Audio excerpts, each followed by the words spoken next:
Ladies and gentlemen, selamat datang di kanalku. Aku bukan kutu buku, aku bukan sastrawan, aku hanya anak nakal yang ingin belajar banyak hal. Saya yakin ya, kalian pasti sering mengalami yang namanya diomongkan dari belakang. Ya, semacam digosipkan lah gitu dengan baik itu dengan teman, dengan lingkungan sekitar atau bahkan keluarga. Nah, sebenarnya ini hal yang nggak ada habis-habisnya bu teman-teman buat dibahas. Cuma di sini ya aku pengen bahas dari sudut pandang yang berbeda gitu loh. Terkadang kalau kita bahas secara umumnya kan terkadang orang memaklumi hal itu sebagai ya udah itu sifat orang, ya terserah dia mau ngapain, yang penting aku nggak kayak gitu ya. Kebanyakan ya seperti itu kan. Namun di sini kita bahas dari sudut pandang yang berbeda karena ini cukup menarik teman-teman. Karena ya akui aja ini masalah semua orang kan. Ya Anda pasti jengkel gitu, walaupun awal-awal kayak terima-terima aja deh gitu diomongin orang, tapi lama kelamaan ya saya jamin makan hati kan. Ya orang kayak gitu direspon salah, nggak direspon makin jadi kata orang. Ya memang ada orang seperti itu, sifat alami dari manusia gitu. Mungkin jangankan mereka, boleh jadi kita juga kadang-kadang seperti itu, cuma kitanya aja yang nggak sadar. Maka dari itu jangan pernah berhenti untuk introspeksi dan belajar. Oke, dari sini kita akan membahas sikap orang-orang seperti itu dari sudut pandang, ya jelas, sudut pandang filsafat. Ya karena sejauh yang aku cari ya, mungkin kalau untuk pribadi sih, dari sudut pandang filsafat itu udah yang paling benar gitu untuk menjelaskan sikap-sikap orang yang seperti itu. Sementara untuk sudut pandang lain ya mungkin aku belum tahu gitu, belum pernah cari tahu. By the way teman-teman, sekali lagi aku ingatkan, di dalam kontenku ini memang ada beberapa mungkin pembahasan yang berkesinambungan dengan filsafat, namun aku bukanlah orang filsafat. Aku sama sekali bukan orang filsafat, aku tidak kuliah filsafat, dan aku juga masih banyak yang aku tidak tahu dari filsafat. Jadi di sini kita anggap memposisikan dari kita sama-sama awam ya teman-teman. Jadi kita diskusi casual aja gitu. Nah, orang seperti itu kan seringkali kita sebut sebagai orang-orang yang sinis gitu ya, orang yang seolah-olah tidak mau orang lain bahagia dari dia, seolah-olah tidak mau orang lain itu lebih dari dia gitu. Nah, sementara apakah selama ini kita tahu sinis itu apa gitu? Sinis itu dalam filsafat itu adalah boleh dikatakan satu aliran gitu. Apakah itu satu aliran atau jalan hidup ya itu juga masih diperdebatkan sebenarnya. Tapi yang jelas kita kupas pelan-pelan dulu lah ya. Sinisisme atau sinisme dalam bentuk aslinya adalah paham yang dianut oleh mazhab sinis, mazhab filsafat Yunani yang tidak mempunyai cita-cita dan selalu menganggap orang lain lebih buruk. Karena itu ia sinik atau sinis. Mereka menekankan bahwa kebahagiaan sejati merupakan ketidaktergantungan kepada sesuatu yang acak atau mengambang. Maka kaum sinis menolak kebahagiaan dari kekayaan, kekuatan, kesehatan, dan kepamoran.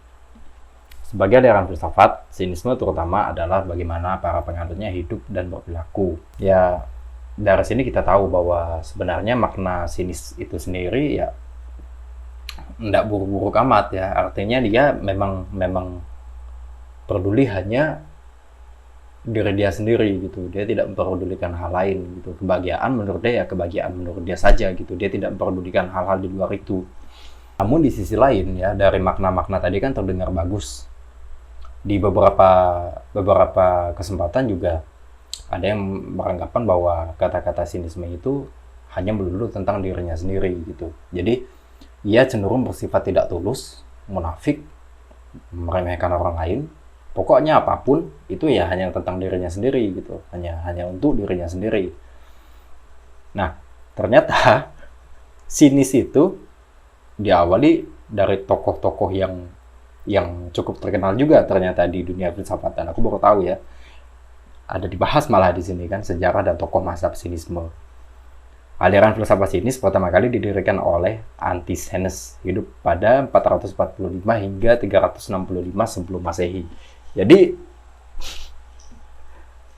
apa ya? Aku bukan maksud ini ya, maksud menertawakan teorinya, tapi lebih ke oh ternyata orang seperti itu kita sekarang sudah tahu loh gurunya mereka itu siapa gitu. Kayak yang sudah pernah mengulik tentang sikap seperti itu ternyata sudah lama sekali. Meskipun itu hal remeh-temeh yang terjadi di keseharian kita ya teman-teman. Nah kebetulan yang ini pembahasan yang ini aku juga pernah baca di buku Dunia Sophie ya.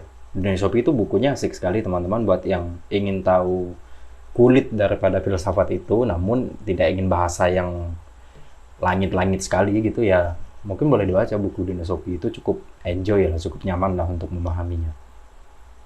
Nah ini, tokoh sinis yang juga terkenal adalah Diogenes dari Sinope, yang tinggal di dalam sebuah tong.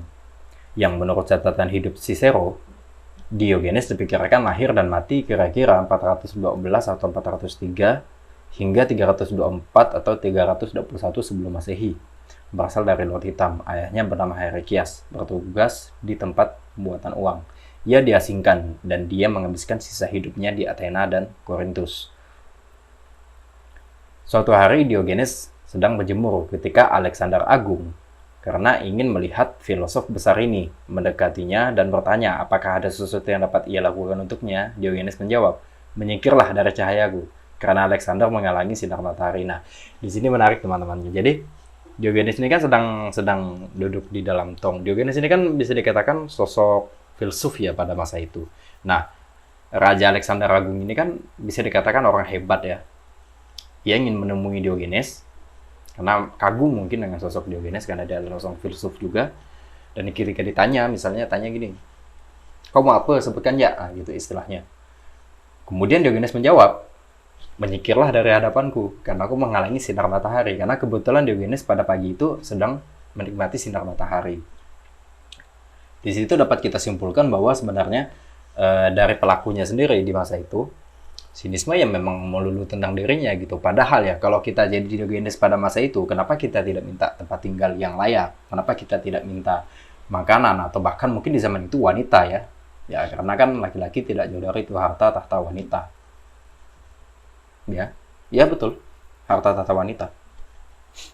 Kemudian gagasan mazhab sinisme itu, gagasan utamanya adalah bahwa sinisme memiliki tujuan hidup untuk kebaikan dan kebijaksanaan.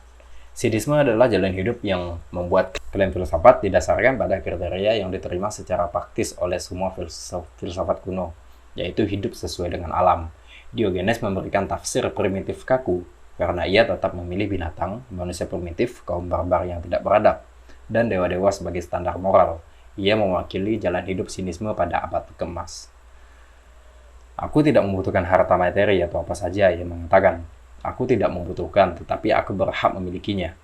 Atau, ia tidak mengatakan, aku tidak membutuhkannya, namun engkau berhak memilikinya, karena engkau memiliki perspektif berbeda yang sah.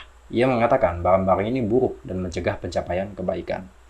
Sinisme mengklaim bahwa kemandirian, kebebasan, dan hidup tanpa nafsu, serta menggambarkan cara hidupnya sebagai suatu kesederhanaan, karena bersifat alami, dalam pengertian yang paling ekstrim, mudah, karena sepenuhnya anti-intelektual, sulit karena tuntutan fisiknya banyak. Oleh karena hal tersebut, bangsa Sparta yang hebat itu menghormati Diogenes. Sinisme sebagai ejekan tampak pada ajaran yang tidak menyukai kalangan elit dan mapan, menganggap para pemikir sebagai sia-sia jika tanpa praktik. Pola hidup aneh yang dipraktikkan Diogenes diyakini tersusun dari beragam elemen, dan sebagian besar memboikot gaya hidup konvensional, mengikuti tradisi, pengikut ajaran konstitusi, dan masyarakat ideal. Sinisme merupakan tradisi bijak yang menjanjikan kebahagiaan atau penyelamatan. Jadi teman-teman, kilas sinisme dari sudut pandang filsuf tadi itu sudah memberikan kita pandangan yang sebenarnya cukup jelas. Bagaimana cara menghadapi orang-orang yang ya seperti kita bahas di awal tadi, yang tidak habis-habisnya membicarakan kita di belakang. Bahkan hal yang tidak pernah terjadi di kita pun dibuat-buat oleh mereka. Ya, kalau aku bilang sih 11-12 dengan fitnah ya, bedanya fitnah itu kan mengambing hitamkan orang lain mungkin gitu ya, kayak menyalahkan orang lain atas kesalahan yang terjadi, padahal yang melakukan adalah diri dia sendiri gitu. Ya, sebenarnya orang-orang seperti itu juga tidak jauh-jauh dari kata fitnah, bedanya mungkin dia tidak berdampak pada sisi praktik gitu. Namun di satu sisi ya teman-teman, di sini agak sedikit berlawanan dengan prinsip yang dijelaskan oleh Mbah Google ini. Bukankah apabila kita memberikan apa yang hendak diminta oleh orang sinis itu, katakanlah seperti Diogenes tadi, Alexander Agungnya menyingkir, ya udah dia udah selesai, dia udah mendapatkan sinar matahari, dia udah merasa cukup. Beda cerita dengan ya siapapun itulah yang ngomongin kita dari belakang. Itu apabila kita berikan mereka kesempatan, ya mereka makin jadi. Jadi ada hal yang cukup lucu di sini. Sepertinya tidak bisa hanya serta-merta memandang mereka dari sudut pandang filsafat gitu. Boleh jadi memandang mereka dari sudut pandang psikologi mungkin ya, supaya kita lebih bisa memaklumi. Karena ya sejauh ini ya yang buat aku agak ngerasa tenang dari omongan-omongannya siapapun itulah yang kadang bicarakan kita, bahkan sampai nggak enak hati. Aku menghadapinya dengan cara memaklumi dari sudut pandang itu gitu, dari sudut pandang ilmiah, dari sudut pandang yang punya bobot lah katakan. Karena apa? Kalau kita hanya menggunakan cara lama, yakni kayak ya udah biarkan, nanti pun mereka capek sendiri ya. Ada juga loh teman-teman yang nggak capek, bahkan sampai kita jatuh sekalipun, bukannya dia berhenti atau bahkan apa, malah makin menjadi gitu. Begitu juga sebaliknya, kalau kita berhasil dengan rencana kita atau dengan apapun yang ingin kita lakukan dalam hidup, nanti mereka katakan, ya mereka sinis lagi gitu. Paling contoh misalnya Anda keterima kerja gitu ya. Nah, orang-orang sinis di sekeliling Anda itu pasti akan menyebarkan satu paradigma seperti ini. Ya, dia pasti pakai orang dalam lah. Dia orangnya cantik kok, dia orangnya ganteng kok, dia bapaknya kerja di sini, dia kakaknya, abangnya di sini, dan segala macam hal-hal yang kayak fuck lah dengan hal-hal itu ya sebenarnya. Cuma memang nggak ada habis-habisnya teman-teman orang-orang seperti itu. Maka dari itu ya bagaimana cara menghentikan orang seperti itu ya tidak ada caranya gitu. Ada cara tutorialnya di YouTube pun nggak ketemu. Kalaupun ketemu belum tentu berhasil. Jadi ya caranya memang dari diri kita. Hanya saja aku merasa cara-cara lama itu kurang ampuh gitu loh. Kadang masih makan hati hingga detik ini. Makanya aku lihat dari sudut pandang yang berbeda. Ya mungkin dengan pembahasan singkat kita kali ini, aku rasa teman-teman juga dapat melakukan hal yang sama. Ya coba aja, kayak pelajari karakter orang seperti itu supaya kita bisa memaklumi mereka gitu. Karena kan apabila kita memandang sesuatu dari sudut pandang ilmiah, karena memang lebih enak masuknya ke nalar gitu. Ya saya nggak tahu kalau wanita ya, kalau laki-laki kan kadang kan selalu mengatakan dirinya menggunakan logika, tapi tidak sedikit laki-laki yang tidak punya logika, ya kan? Para wanita pasti tahu lah. Apalagi yang sering jadi korban buaya. Contohnya, ya hantu lah misalnya. Jika Anda takut hantu, bagaimana supaya tidak takut hantu lagi ya? Anda pelajari hantu dari sudut pandang ilmiah. Ternyata hantu itu bukan hal yang seberbahaya itu. Gitu. Ternyata mereka hanya sekumpulan dari zat-zat anomali yang ya macam-macam lah penjelasannya. Entah itu katanya itu adalah ion negatif, dimana karena kita hakikatnya manusia ini memiliki ion positif yang cenderung lebih banyak daripada ion negatif, maka ketika kita bertemu makhluk halus atau melihat makhluk halus, seolah-olah kita nyentrum gitu. Nah, jadi ada energi yang kita sebut seperti tersedotkan gitu loh. Ya agak masuk akal. Ya aku ndak 100% tidak takut dengan makhluk halus, tapi dengan adanya penjelasan seperti itu paling tidak dapat membuat kita berpikir positif tentang satu fenomena yang ganjal gitu.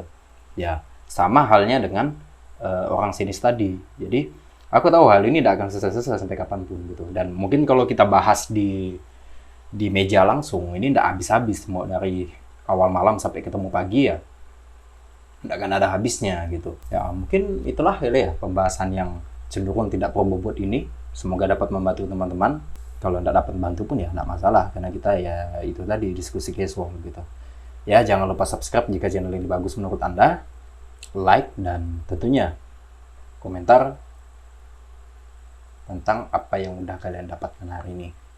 Boleh jadi kita berdiskusi, boleh jadi kita berdebat. Ya kalau ada bocil-bocil ya udah abaikan aja. Dan ini khusus, ini permintaan khusus ya, permintaan khusus. Buat kalian yang sadar kalau kalian adalah orang yang sinis namun tidak ingin mencari tahu apa itu sinis, silakan dislike video saya. Sampai jumpa di episode berikutnya.